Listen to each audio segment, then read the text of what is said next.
Hi everyone, welcome back. Ngasi si koi rice cooker ama lagin chakli ko akwati da gas mo kara ware.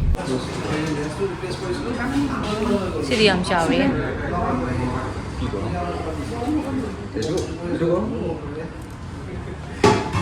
Sira dia itu. Blue color pan. Air fry itu. orang ni cast iron ni khai ya ben এই তো iron তো কি কাঁচা iron oh se ile mi maning da ইলে igi rice cooker shi maga injang thong na ba ang ga law ni si da steam dong na bai ni manung gi sina injang cham thong iromba loina phut pa gi jat ni lo ya maggi gumba ho ba angang gi chaba khot pa gi ko thau ngo ba dan ni ya de se maning da apse maning da ha ba ya ni sise nga sai gi duni ko hai crew hana khara phut ke duka achar sem na ba aduga sisina ko gi gerung go phuning kan da hap na bani ko ji ti phut roi da bani na hap roi si kadang phut la ni light on oi re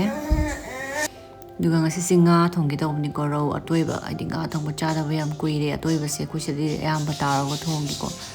duga sina ko gi genam ne ko ti lo chinam cha de duna si maroi ma pang sing se hap ga dum thong doi ni mo kang ba se khara hap chen gi sana wi na sina phadi gom ni ko tin chala tham ne duga khang sa re mo chu khra to sala ge nga se khara ma ko ko na ma tung gu se khra ta o tham gi ke ni ate gi cha ba hin da ni cha ro du na khra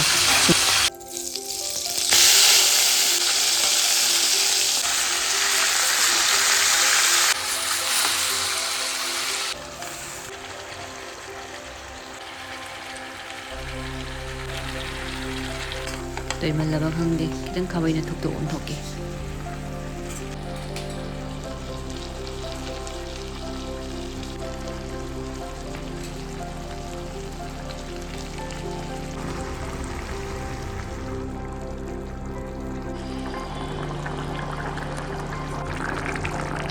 nga mà tum chaning mà càng luôn như thế nữa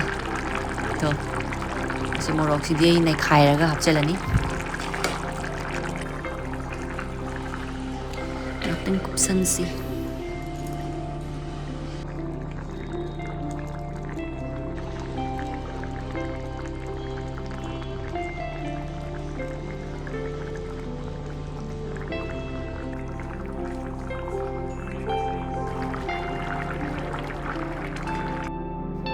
loi kre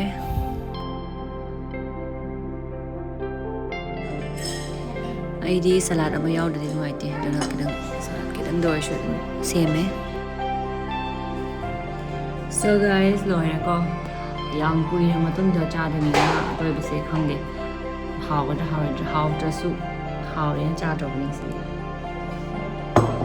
Xin cái nào thật sự. Ê, cây udre mà nên cha rồi cha kiểm tra.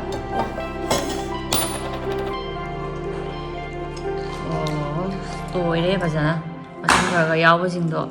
ngà mà tum khởi yao thì này nó mới được biết thôi cái con ngà mà tum bám chè và cắn với sinh đó anh là tôi với cha ní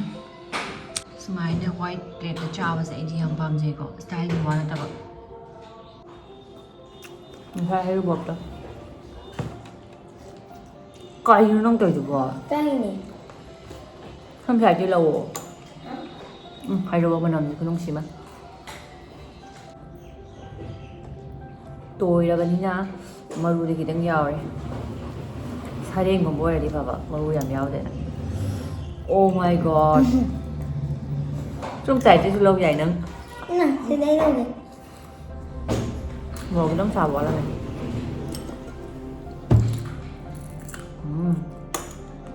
ngồi chặt qua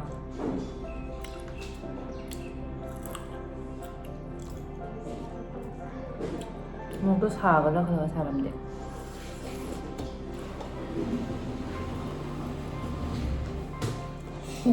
응?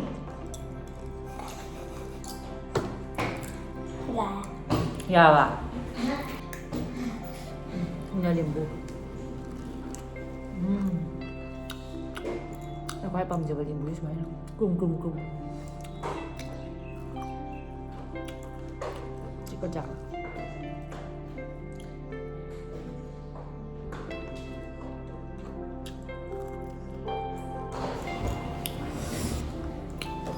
来， 먹어. 너무 맛있어. 머리 안 나와요. 아주 짜게.